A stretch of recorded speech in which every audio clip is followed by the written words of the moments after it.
जय हिंद, नमस्कार दोस्तों, स्वागत है आप सभी का हमारे YouTube चैनल मैक्स स्टडी में। आज के इस वीडियो में हम टॉप 100 क्वेश्चन लाए हैं जो दोस्तों आपके आरआरबी ग्रुप डी और एनटीपीसी के लिए बहुत इंपॉर्टेंट होने वाले हैं। तो दोस्तों अगर आप आरआरबी ग्रुप डी या फिर एनटीपीसी की तैयारी कर रहे हैं और आपको सिलेक्शन चाहिए तो इस वीडियो को पूरा जरूर देखिएगा, क्योंकि सारे ही क्वेश्चन प्रीवियस ईयर क्वेश्चन पर आधारित हैं दोस्तों, इसलिए आप हमारे वीडियो को पूरा जरूर देखिएगा। चलिए वीडियो को स्टार्ट करते हैं। आपका पहला प्रश्न है, भारतीय रेलवे का वार्षिक राजस्व लगभग कितना होता है वित्त यानी कि वर्ष 2023 और 24 के अनुमान से? तो दोस्तों आपका राइट आंसर हो जाएगा ऑप्शन नंबर सी यानी कि 3 लाख करोड़। दोस्तों 3 लाख करोड़ आपका बिल्कुल सही जवाब हो जाएगा। अच्छे से याद रखिएगा, भारतीय रेलवे का वार्षिक राजस्व लगभग 3 लाख करोड़ होता है 2023 और 24 के अनुमान से। आपका अगला प्रश्न है दोस्तों, भारत में बुलेट ट्रेन परियोजना यानी कि मुंबई से अहमदाबाद तक की अनुमानित लागत कितनी है? आपका ऑप्शन है 10,000 करोड़, 50,000 करोड़, 1 लाख करोड़ या फिर 1.5 लाख करोड़ यानी कि 1.5 लाख करोड़। तो दोस्तों आपका बिल्कुल सही जवाब हो जाएगा option number D, 1.5 lakh crore आपका बिल्कुल सही जवाब हो जाएगा। ऑप्शन नंबर डी आपका राइट आंसर हो जाएगा। अगला प्रश्न है दोस्तों, अगला प्रश्न है, मुंबई अहमदाबाद बुलेट ट्रेन परियोजना का जापान से कितने डॉलर का ऋण मिला है? दोस्तों क्या है प्रश्न, मुंबई अहमदाबाद बुलेट ट्रेन परियोजना को जापान से कितने डॉलर का ऋण मिला है? आपका ऑप्शन है 5 डॉलर बिलियन यानी कि 5 billion dollar, 10 billion dollar, 12 billion dollar या फिर 15 बिलियन डॉलर। तो दोस्तों आपका राइट आंसर हो जाएगा ऑप्शन नंबर बी यानी कि 10 बिलियन डॉलर जो है मुंबई से अहमदाबाद जाने वाले बुलेट ट्रेन परियोजना को जापान से जो है 10 बिलियन डॉलर का ऋण मिला है। आपका right answer option number B हो जाएगा। अगला प्रश्न है दोस्तों, भारत में रेलवे को मिलने वाली सरकारी सब्सिडी का अनुमानित वार्षिक खर्च कितना है? दोस्तों भारत में रेलवे को मिलने वाली सरकारी सब्सिडी का अनुमानित वार्षिक खर्च कितना है? आपका ऑप्शन है 20,000 करोड़, 50,000 करोड़, 75,000 करोड़ या फिर 1 लाख करोड़। दोस्तों आपका राइट आंसर हो जाएगा ऑप्शन नंबर बी यानी कि 50,000 करोड़ बिल्कुल सही जवाब हो जाएगा। दोस्तों ये क्वेश्चन आपके 20 क्वेश्चन इससे रिलेटेड होंगे और आपको 20 क्वेश्चन में से कम 2 या 3 या फिर 5 क्वेश्चन आपके पेपर में पूछे जाएंगे। दोस्तों ये क्वेश्चन बहुत ही इंपॉर्टेंट है, मैंने हर पेपर में से एनालिसिस करके इन सारे क्वेश्चनों को निकाला है। अगला प्रश्न है दोस्तों, अगला प्रश्न है, रेलवे का सबसे ज़्यादा पैसा किस मद में खर्च होता है? तो दोस्तों रेलवे का सबसे ज़्यादा पैसा जो है वह खर्च होता है आपके वेतन और पेंशन में। वेतन और पेंशन देने में जो है रेलवे का पैसा खर्च होता है। आपका अगला प्रश्न है दोस्तों, अगला प्रश्न है, रेलवे का तत्काल टिकट बुकिंग सिस्टम से कितनी कमाई होती है सालाना? दोस्तों सालाना पूछा है कि तत्काल टिकट जो हम कराते हैं उससे कितनी कमाई होती है सालाना। आपका ऑप्शन है 500 करोड़, 1,000 करोड़, 1,500 करोड़ या फिर 2,000 करोड़। तो दोस्तों इससे हमको कमाई होती है वह होती है 1,500 करोड़। दोस्तों 1,500 करोड़ जो है तत्काल टिकट से केवल हमें मतलब की कमाई होती है 1,500 करोड़ एक साल में, अच्छे से याद रखिएगा। अगला प्रश्न है दोस्तों, आपका अगला प्रश्न है, रेलवे का सबसे महंगा टिकट किस रूट पर होता है? दोस्तों रेलवे का सबसे महंगा टिकट जो है वह होता है आपके महाराजा एक्सप्रेस पर। दोस्तों महाराजा एक्सप्रेस पर सबसे महंगा टिकट होता है। आपका अगला प्रश्न है दोस्तों, महाराजा एक्सप्रेस का एक टिकट अधिकतम कितने रुपए तक हो सकता है?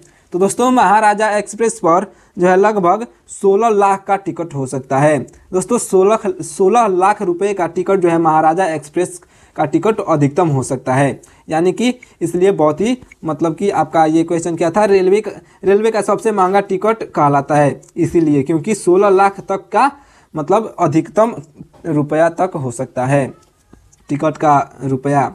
अगला प्रश्न है दोस्तों, भारत सरकार रेलवे में 100% FDI यानी कि विदेशी निवेश को कितने क्षेत्रों में अनुमति देता है?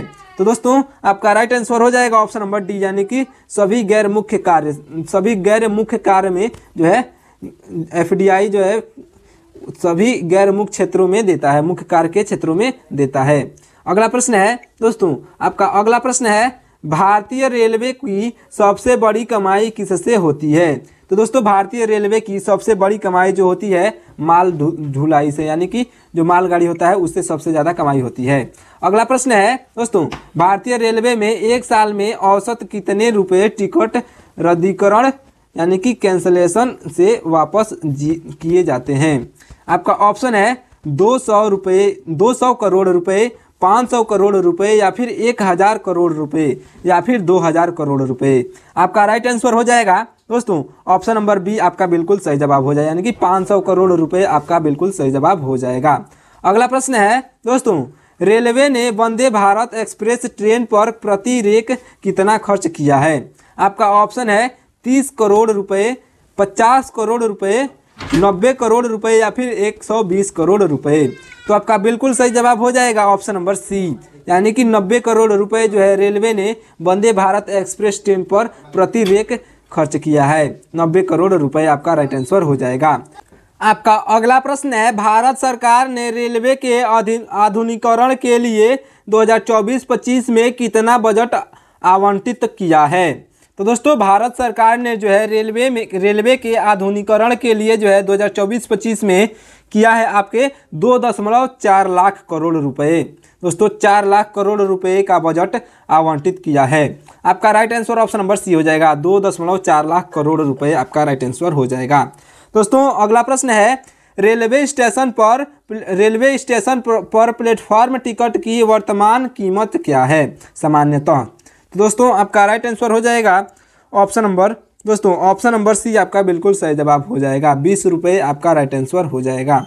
ऑप्शन नंबर सी आपका बिल्कुल सही जवाब होगा। अगला प्रश्न है दोस्तों, रेलवे द्वारा ई टिकट बुकिंग पर IRCTC को कितनी सर्विस फीस मिलती है? दोस्तों आपका राइट आंसर हो जाएगा ऑप्शन नंबर बी, यानी कि 10 रुपये। 10 रुपये आपका बिल्कुल सही जवाब हो जाएगा। दोस्तों अगला प्रश्न है, भारत में रेलवे कितने रुपए की बिजली सालाना खर्च करता है? दोस्तों भारत में रेलवे कितने रुपए की बिजली जो है सालाना खर्च करता है? तो आपका राइट आंसर हो जाएगा ऑप्शन नंबर सी, यानी कि 15,000 करोड़ रुपए जो है सालाना खर्च होता है। दोस्तों बिजली में भारत में रेलवे जो है बिजली से सालाना खर्च 15,000 करोड़ रुपए का करता है। अच्छे से याद रखिएगा। अगला प्रश्न है, रेलवे ने कितने डॉलर की लागत से विश्व बैंक की सहायता से ईस्टर्न डेडिकेटेड फ्रेट कॉरिडोर शुरू किया? दोस्तों आपका राइट आंसर होगा ऑप्शन नंबर सी, यानी कि 975 मिलियन डॉलर। दोस्तों 975 मिलियन डॉलर से जो है रेलवे ने जो है 975 मिलियन डॉलर की लागत से विश्व बैंक की सहायता से ईस्टर्न डेडिकेटेड फ्रेट कॉरिडोर शुरू किया है। 975 बिलियन डॉलर आपका राइट आंसर होगा। अगला प्रश्न है, रेलवे का कितना प्रतिशत राजस्व माल ढुलाई से आता है? तो दोस्तों रेलवे का जो है वो आता है आपके 65%, यानी कि 65% राजस्व माल ढुलाई से आता है। दोस्तों 65%, जो कि एक बड़ा अमाउंट है, अच्छे से याद रखिएगा। आपका अगला प्रश्न है दोस्तों, रेलवे में सफ़र के दौरान चोरी या दुर्घटना पर बीमा कवर IRCTC द्वारा कितने पैसे में दिया जाता है? तो दोस्तों आपका राइट आंसर हो जाएगा ऑप्शन नंबर ए, यानी कि 5 रुपये में आपका राइट आंसर हो जाएगा। अगला प्रश्न है दोस्तों, रेलवे ने हाल ही में किस निजी ट्रेन में लाभ यानी कि प्रॉफिट मॉडल पर संचालन की शुरुआत की? तो दोस्तों हाल ही में जो संचालन की शुरुआत हुई है वह हो जाएगा आपका ऑप्शन नंबर बी, यानी कि तेजस एक्सप्रेस पर। दोस्तों आपका right answer option number B हो जाएगा, तेजस एक्सप्रेस आपका बिल्कुल सही जवाब हो जाएगा। दोस्तों यहाँ से शुरू होता है आपके GK GS के प्रीवियस ईयर क्वेश्चन को। यहाँ से शुरू करते हैं। आपका पहला प्रश्न है, भारत का तीसरा सबसे बड़ा राज्य कौन सा है? तो दोस्तों भारत का तीसरा सबसे बड़ा राज्य हो जाएगा ऑप्शन नंबर सी, यानी कि महाराष्ट्र जो है भारत का तीसरा सबसे बड़ा राज्य है। आपका अगला प्रश्न है दोस्तों, भारतीय संविधान में कुल कितने अनुच्छेद हैं? तो दोस्तों भारतीय संविधान में कुल 448 अनुच्छेद हैं।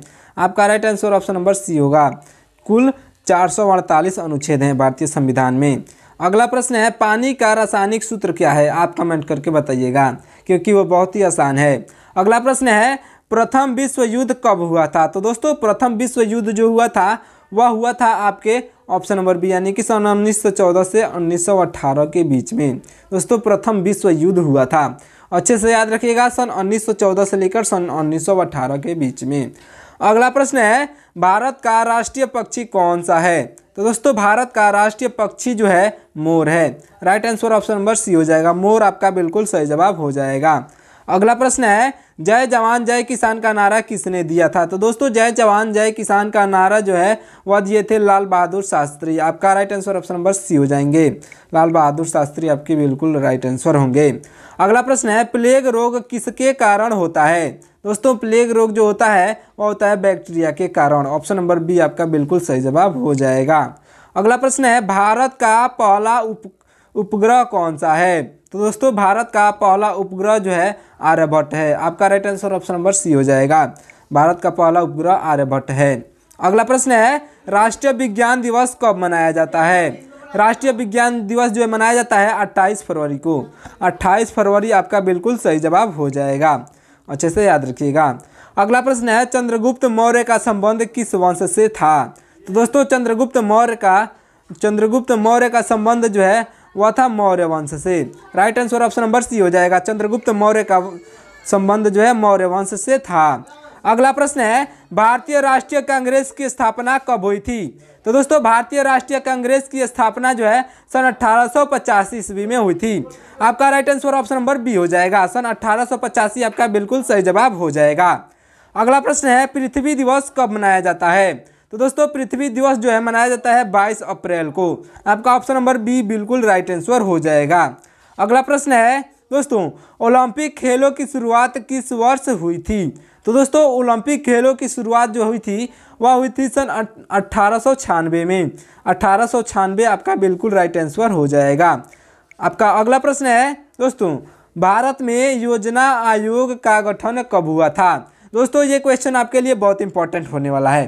दोस्तों योजना आयोग से क्वेश्चन आपको पूछता है तो आपका राइट आंसर हो जाएगा ऑप्शन नंबर बी यानी कि सन 1950 में जो है योजना आयोग का गठन हुआ था। ऑप्शन नंबर बी बिल्कुल राइट आंसर हो जाएगा।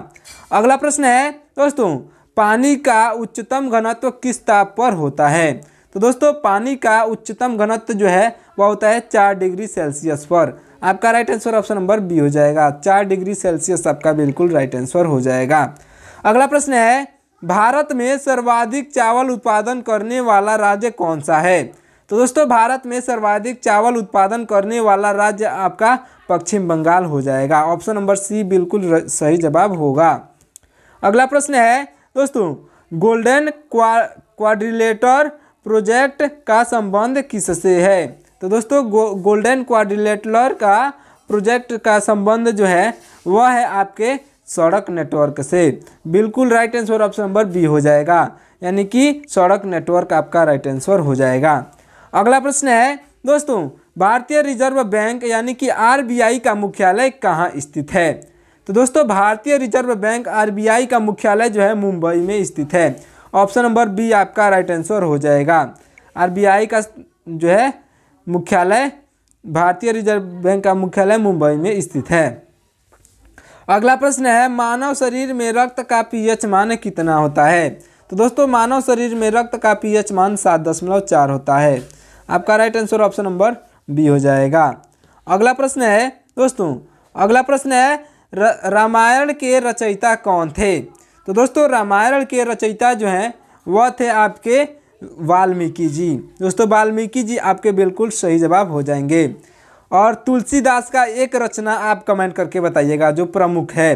दोस्तों तुलसीदास का प्रमुख रचना का आप नाम बताइएगा कमेंट करके ज़रूर। आपका अगला प्रश्न है, भारत में सबसे लंबी नदी कौन सी है? तो दोस्तों भारत में सबसे लंबी नदी हो जाएगा आपका ऑप्शन नंबर सी यानी कि गंगा। गंगा नदी भारत की सबसे लंबी नदी है।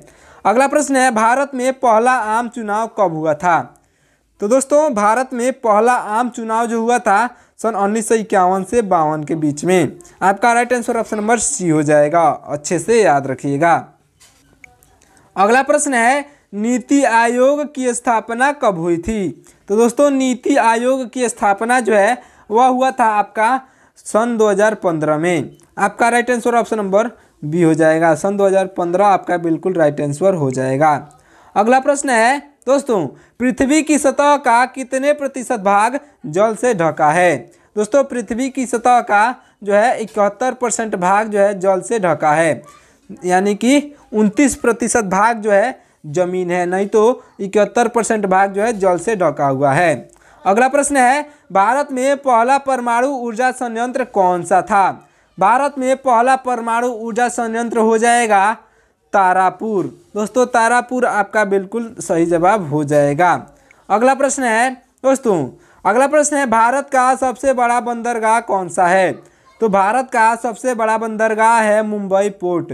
मुंबई पोर्ट आपका बिल्कुल सही जवाब हो जाएगा, ऑप्शन नंबर बी आपका राइट आंसर होगा।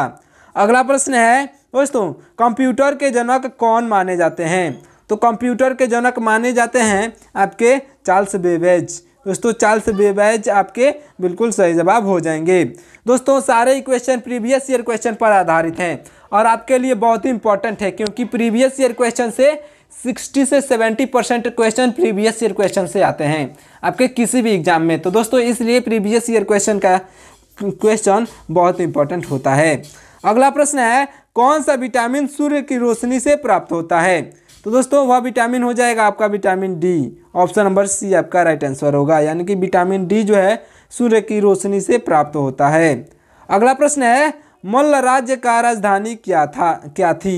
दोस्तों मल्ल पहले एक राज्य होता था जिसकी राजधानी क्या थी। तो आपका राइट आंसर हो जाएगा ऑप्शन नंबर सी, यानी कि कुशीनगर। दोस्तों मल्ल राज्य का राजधानी जो है कुशीनगर उत्तर प्रदेश में थी। अगला प्रश्न है दोस्तों, भारत में लोकसभा के कुल कितने सदस्य हैं। दोस्तों भारत देश में लोकसभा के कुल 543 सदस्य हैं, 543 आपका राइट आंसर हो जाएगा। दोस्तों ये क्वेश्चन भी आपके किसी भी कॉम्पिटिटिव एग्जामों में पूछ सकता है और पूछता भी है, आपके आरआरबी ग्रुप डी के लिए भी बहुत इंपॉर्टेंट है। अगला प्रश्न है, संविधान सभा का स्थायी अध्यक्ष कौन था। दोस्तों संविधान सभा का स्थायी अध्यक्ष जो थे वह थे doctor Rajendra Prasad, option number B आपका राइट आंसर हो जाएगा, डॉक्टर राजेंद्र प्रसाद आपके राइट आंसर हो जाएंगे। अगला प्रश्न है, भारत में सबसे ज़्यादा जनसंख्या वाला राज्य कौन सा है। तो दोस्तों भारत में सबसे ज़्यादा जनसंख्या वाला राज्य जो है उत्तर प्रदेश है, जहां मैं भी रहता हूं। दोस्तों आप कमेंट करके बताइएगा कि आप किस राज्य में रहते हैं और वहां की जनसंख्या कितनी है। दोस्तों कमेंट करके ज़रूर बताइएगा। मैं उत्तर प्रदेश में रहता हूं, जो भारत का सबसे बड़ा जनसंख्या वाला राज्य है। अगला प्रश्न है, विश्व का सबसे बड़ा महाद्वीप कौन सा है। तो दोस्तों विश्व का सबसे बड़ा महाद्वीप जो है वह है आपका एशिया महाद्वीप, ऑप्शन नंबर सी आपका राइट आंसर हो जाएगा। एशिया महाद्वीप विश्व का सबसे बड़ा महाद्वीप है। अगला प्रश्न है, किस भारतीय नेता को मिसाइल मैन के नाम से भी जाना जाता है। तो दोस्तों वो भारतीय नेता हो जाएंगे आपके ऑप्शन सी, यानी कि एपीजे अब्दुल कलाम। दोस्तों एपीजे अब्दुल कलाम जी को जो है हम लोग भारतीय मिसाइल मैन के नाम से भी जानते हैं। दोस्तों वीडियो को पूरा जरूर देखिएगा, क्योंकि ये वीडियो आपके लिए बहुत ही इंपॉर्टेंट होने वाला है और सारे क्वेश्चन बहुत ही इंपॉर्टेंट है, तो इसलिए वीडियो को पूरा जरूर देखिएगा। अगला प्रश्न है, भारत की सबसे ऊंची चोटी कौन सी है। तो दोस्तों भारत की सबसे ऊंची चोटी जो है वह है K2, यानी कि K2 आपका बिल्कुल सही जवाब हो जाएगा। दोस्तों K2 आपका राइट आंसर होगा। अगला प्रश्न है, ग्रीन हाउस इफेक्ट का मुख्य कारण कौन सी गैस है। दोस्तों ग्रीन हाउस इफेक्ट का मुख्य कारण जो है वह है आपके carbon dioxide gas. Carbon dioxide gas आपका बिल्कुल सही जवाब हो जाएगा। ग्रीन हाउस को इफेक्टिव बनाने वाला जो है कार्बन डाइऑक्साइड गैस है। अगला प्रश्न है, पंचायती राज व्यवस्था पहली बार भारत के किस राज्य में लागू की गई थी। दोस्तों पंचायती राज व्यवस्था जो है भारत में पहली बार राजस्थान राज्य में लागू किया गया था। ऑप्शन नंबर बी आपका बिल्कुल सही जवाब हो जाएगा। दोस्तों अच्छे से याद रखिएगा।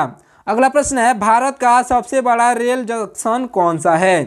दोस्तों भारत का सबसे बड़ा रेल जंक्शन जो है वह है आपका हावड़ा जंक्शन। हावड़ा जंक्शन आपका बिल्कुल सही जवाब हो जाएगा। अगला प्रश्न है दोस्तों, जालियांवाला बाग हत्याकांड कब हुआ था। दोस्तों ये क्वेश्चन भी बहुत ही इंपॉर्टेंट है और बार बार पूछा जाता है। तो जालियांवाला बाग हत्याकांड कब हुआ था, सन 1919 में, और किस तारीख को हुआ था कमेंट करके बताइएगा। अगला प्रश्न है दोस्तों अगला प्रश्न है, दुनिया की सबसे लंबी नदी कौन सी है? तो दोस्तों दुनिया की सबसे लंबी नदी जो है वह है आपका नील नदी। ऑप्शन नंबर बी आपका बिल्कुल सही जवाब हो जाएगा। दोस्तों आप हमारे वीडियो को यहाँ तक देखते हुए आ चुके हैं तो दोस्तों आप हमारे व्हाट्सएप चैनल को ज्वाइन कर लीजिएगा, जो दोस्तों लिंक डिस्क्रिप्शन में है। दोस्तों अगर आप वहाँ पे ज्वाइन होते हैं तो आपको रोज़ ही MCQ कराने को मिलते हैं और वहाँ पे आपको फ्री में PDF भी मिलता है क्वेश्चन का। और दोस्तों MCQ जो रोज़ वहाँ पे प्रैक्टिस होता है, तो दोस्तों इसलिए आप हमारे व्हाट्सएप चैनल को ज्वाइन कर लीजिएगा।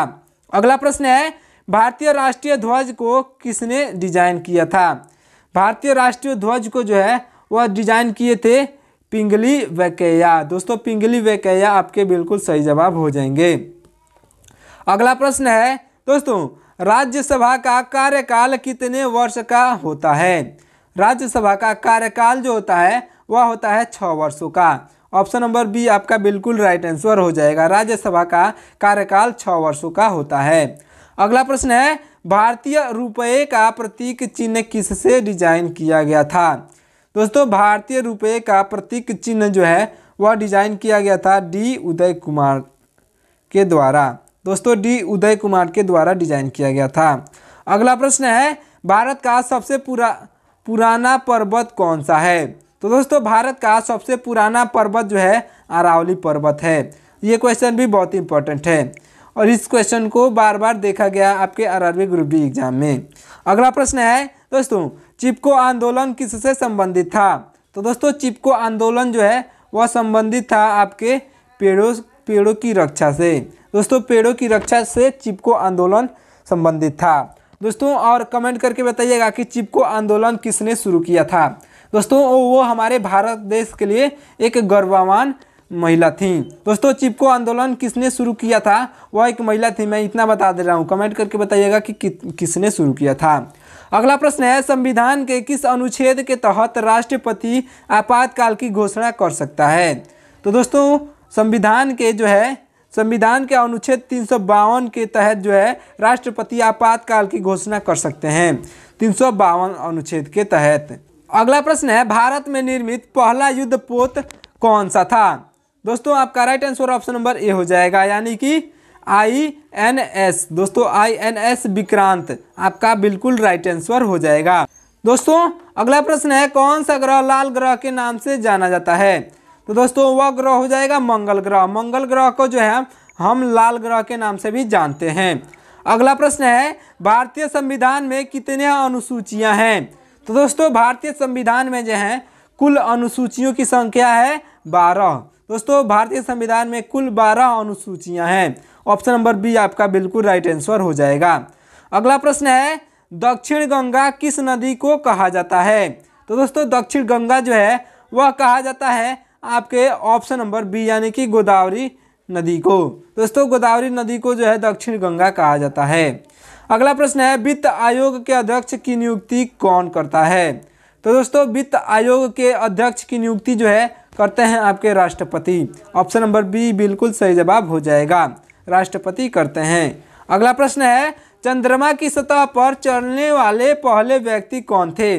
तो दोस्तों चंद्रमा की सतह पर चलने वाले पहले व्यक्ति हो जाएंगे ऑप्शन नंबर बी, यानी कि नील आर्मस्ट्रांग। दोस्तों नील आर्मस्ट्रांग जो है चंद्रमा की सतह पर चलने वाले पहले व्यक्ति हैं। ऑप्शन नंबर बी आपका राइट आंसर हो जाएगा। अगला प्रश्न है, भारत में मेट्रो रेल सबसे पहले किस शहर में शुरू हुई थी? तो दोस्तों भारत में मेट्रो रेल जो है सबसे पहले शुरू हुई थी आपके कोलकाता शहर में। ऑप्शन नंबर सी आपका बिल्कुल सही जवाब हो जाएगा। अगला प्रश्न है दोस्तों, ब्लू रिवॉल्यूशन का संबंध किससे है? तो दोस्तों ब्लू रिवॉल्यूशन का संबंध जो है वह है आपके मछली उत्पादन से। ऑप्शन नंबर बी आपका बिल्कुल सही जवाब हो जाएगा, मछली उत्पादन आपका राइट आंसर हो जाएगा। अगला प्रश्न है, प्लासी का युद्ध कब हुआ था? तो दोस्तों प्लासी का युद्ध जो है वह हुआ था आपके 1757 में। दोस्तों 1757 में जो है प्लासी का युद्ध हुआ था। ये क्वेश्चन आपके लिए बहुत इंपॉर्टेंट है, 1757। दोस्तों एक बार मैं फिर बता दे रहा हूँ, अच्छे से याद रखिएगा क्योंकि ये क्वेश्चन आपके लिए बहुत इंपॉर्टेंट है। अगला प्रश्न है, भारत के पहले गृह मंत्री कौन थे? तो दोस्तों भारत के पहले गृह मंत्री हो जाएंगे सरदार वल्लभ भाई पटेल। सरदार वल्लभ भाई पटेल बिल्कुल सही जवाब हो जाएंगे। दोस्तों गृह मंत्री जो है भारत के पहले गृह मंत्री सरदार वल्लभ भाई पटेल जी थे। अगला प्रश्न है भारत का सबसे बड़ा बांध कौन सा है। तो दोस्तों भारत का सबसे बड़ा बांध जो है वह है हीराकुंड बांध। हीराकुंड बांध आपका बिल्कुल सही जवाब हो जाएगा। अगला प्रश्न है दोस्तों संविधान का अनुच्छेद 370 किससे संबंधित था। तो दोस्तों संविधान का अनुच्छेद 370 जो है वो जम्मू और कश्मीर से संबंधित है, यानी कि संबंधित था, इस समय नहीं है। संविधान अनुच्छेद 370 हटा दिया गया है। दोस्तों जम्मू कश्मीर से संबंधित था। आपका ऑप्शन नंबर ए बिल्कुल सही जवाब हो जाएगा।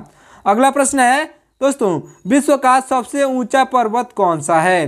तो दोस्तों विश्व का सबसे ऊंचा पर्वत जो है माउंट एवरेस्ट है। ऑप्शन नंबर सी आपका बिल्कुल राइट आंसर हो जाएगा। और भारत का सबसे ऊंचा पर्वत शिखर कौन सा है, कमेंट करके बताइएगा। दोस्तों कमेंट करके जरूर बताइएगा। अगला प्रश्न है भारत में परमाणु ऊर्जा कार्यक्रम का जनक किसे जाना जाता है। तो दोस्तों भारत में परमाणु ऊर्जा कार्यक्रम का जनक जो है वह माना जाता है आपके ऑप्शन नंबर बी, यानी कि होमी भाभा। होमी भाभा आपके बिल्कुल सही जवाब हो जाएंगे। आप हमारे चैनल को सब्सक्राइब करके वीडियो को लाइक कर लीजिएगा। और दोस्तों वीडियो को लाइक करने के बाद आप हमारे वीडियो को शेयर जरूर करिएगा और अपने दोस्तों के पास शेयर करना ना भूलिएगा। दोस्तों सारे क्वेश्चन बहुत ही इंपॉर्टेंट थे और प्रीवियस ईयर क्वेश्चन पर आधारित थे। पहले 10 यानी कि पहले के 20 क्वेश्चन जो थे आपके लिए बहुत इंपॉर्टेंट है, तो वीडियो को अच्छे से देखिएगा, यानी कि देख चुके हैं और आप हमारे वीडियो को देख चुके हैं अच्छे से, तो वीडियो को लाइक कर लीजिएगा। चलिए वीडियो को यहीं पे समाप्त करते हैं। और हमारे भैया 2 शब्द कहने जा रहे हैं और आप लोग तैयारी में अच्छे से तैयारी नहीं हो रहा है तो इस चैनल को सब्सक्राइब कर दीजिएगा। आप वीडियो को लाइक करके शेयर जरूर कर दीजिएगा।